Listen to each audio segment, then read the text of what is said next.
Well, for more on this now, we're joined by Thomas Byrne, Minister of State for European Affairs, Professor Malcolm Chalmers, who's Deputy Director General of the Royal United Services Institute, and Bradley Bowman, Senior Director at the Foundation for Defence of Democracies in Washington, D.C. And you're all very welcome to the programme this evening. Thank you for joining us. Bradley, I might start with yourself, and we've all watched with, I think, a looming sense of foreboding as this 60-kilometre convoy of Russian forces is approaching Kiev over the last 24 hours. At this point, what more can NATO, Europe and the US do to help? Thank you for the opportunity to join you, and thank you for the question. We are witnessing nothing less than the most significant military aggression in Europe since World War II. We have an authoritarian thug in Vladimir Putin who's attempting to decapitate a duly elected democratic government. And I believe American and European values and interests are at stake. And I believe that we should be moving heaven and earth to provide the Ukrainian people the means to defend themselves. Much has already been done, but I think those efforts have been certainly belated and insufficient. So I've published a piece as recently as today talking specifically about what that should include. But, it's one thing to say our thoughts and prayers with the people of Ukraine as they face this Russian onslaught.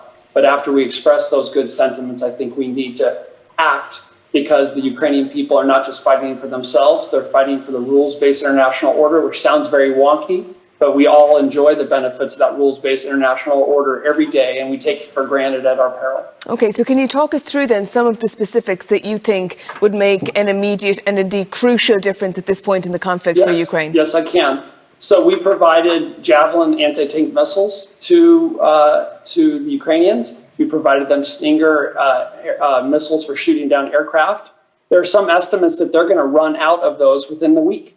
Okay, so you've got a 40-mile convoy of one of the greatest land armies in the world, about 20 miles north of Moscow. They're moving at minimum to surround Kyiv, this capital, and then they're going to start to shell it increasingly the way they have other cities, including Kharkiv and Mariupol, to terrorize the population.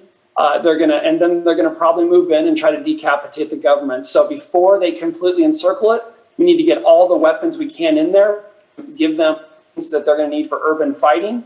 We should have multiple supply lines coming in to resupply Ukrainians, not just one coming from Poland. We should be looking at supply lines coming in from Romania and Slovakia. We need to give the Ukrainians real-time battlefield intelligence that they can use to target invading Russian forces. I could keep going, but there's 3 or 4 specifics right there. Malcolm, can I ask you, on day 6 of the conflict, do you think Putin is where he thought he would be at this point? Absolutely not. I think the biggest mistake Putin made in going forward with this plan was to underestimate, to misunderstand the resolve of the Ukrainian people. I think he genuinely believed everything he said to date suggests that he thought the regime in Kiev was an American puppet regime which didn't have widespread support in the Ukrainian people. He fundamentally thinks Ukraine is an artificial state, and that's simply wrong, and the events of the last week have shown that really rather dramatically.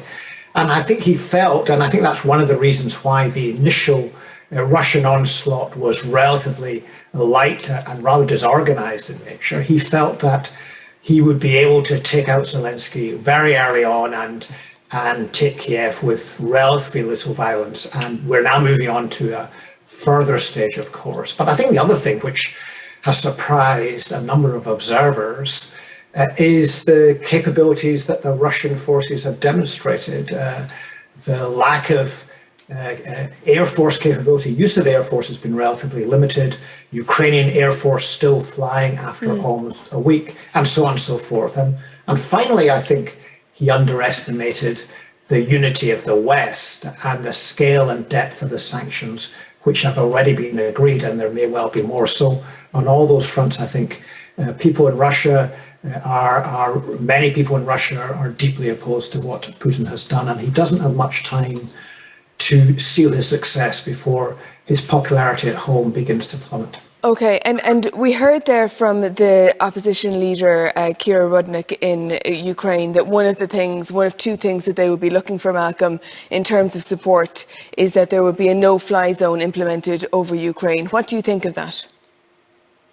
I think the NATO Secretary General was very clear about this earlier today, and I think he's right in saying that a no-fly zone is not a practical possibility, because a no-fly zone would mean that NATO air forces, the American Air Force and British Air Force and so on, would be committed to shooting down Russian aircraft over Ukrainian airspace. So it would effectively be putting NATO at war directly with Russia. And I think that's a prospect which NATO governments simply aren't prepared to accept for a non-NATO member state. They're prepared to do a lot of other things, including arms supplies, but to go to war with Russia with all the potential risks of escalation, even to the use of nuclear weapons, is something which NATO governments are not prepared to accept. And yet, Bradley, I think we do have to be realistic, don't we, about the way the Russian army is set up. It's an old-fashioned army, not capable of making, very targeted attacks. It is just going to come in heavy, isn't it? We've seen some of that already with the cluster bombs in Kharkiv. It will annihilate Ukraine unless it is stopped.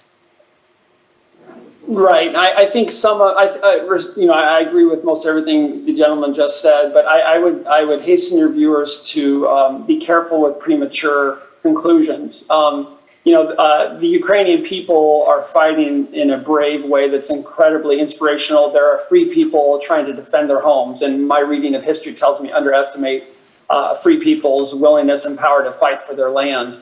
But viewers should know that Russia has undertaken a massive military modernization effort since 2008 in Georgia. By the way, they continue to occupy parts of Georgia, of course, and they are much better. Yes, we've seen some surprising difficulties in these first few days of conflict, but they have not committed all their forces yet. They've shown some initial restraint, I think, based on false assumptions about how they would be received. And we have seen, and we will continue to see, that Russia is only going to escalate. And on every metric of military power, there is no comparison between the Russians and Ukrainians. So this is going to get worse before it gets better for the Ukrainian people. They're going to continue to fight. But here's the point. If Putin plans to decapitate the government in Kyiv and replace Zelensky with a Russian stooge, the only way that Russian stooge stays in power is if a Russian occupying force remains. And if there's any Russians occupying Ukraine, we can already say with confidence they will come under constant attack, which will mean more Russian casualties, and the brave people in Russia who have been protesting won't be happy about that. Thomas Byrne, I want to bring you in here, and I wonder what you think about the scale of the threat as has been outlined there by Bradley, really the scale of it. The scale is unprecedented, certainly in our lifetimes. It's absolutely extraordinary what's happening. Ukraine clearly needs a lot of support. They're getting support. It's been outlined that they need more.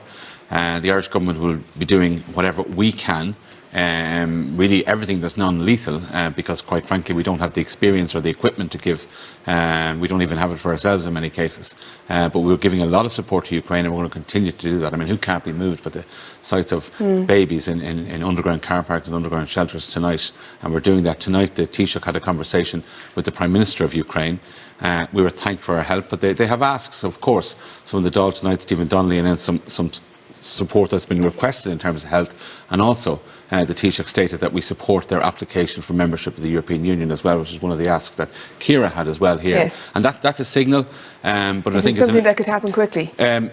I don't know. I think the priority here is to get the Russians out, however that can happen. I think that's the priority. But I think what we need to do is give them that hope and that seriousness of intent, and that we mean it when we support European Union expansion and enlargement. And we know what that means. It means democracy. It means a free media. It means people can ask questions and say what they like. OK, gentlemen, Bradley and Malcolm, just briefly for yourselves, is there any situation or development in this conflict in which you can see the West getting involved? I'll come to yourself, Bradley, first on that, and briefly, if you don't mind.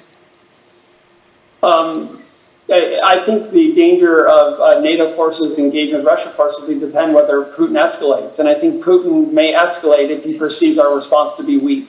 And that's why I think we're wise to be beefing up NATO's eastern flank right now simultaneously. All right, and Malcolm? I think I agree entirely with Bradley. There is a real risk of escalation. we have to be very careful about that. We also have to reinforce NATO's eastern flank in Poland, the Baltic republics and Romania to send a very clear message to Putin that he cannot succeed. But, you know, I think time is on the West side.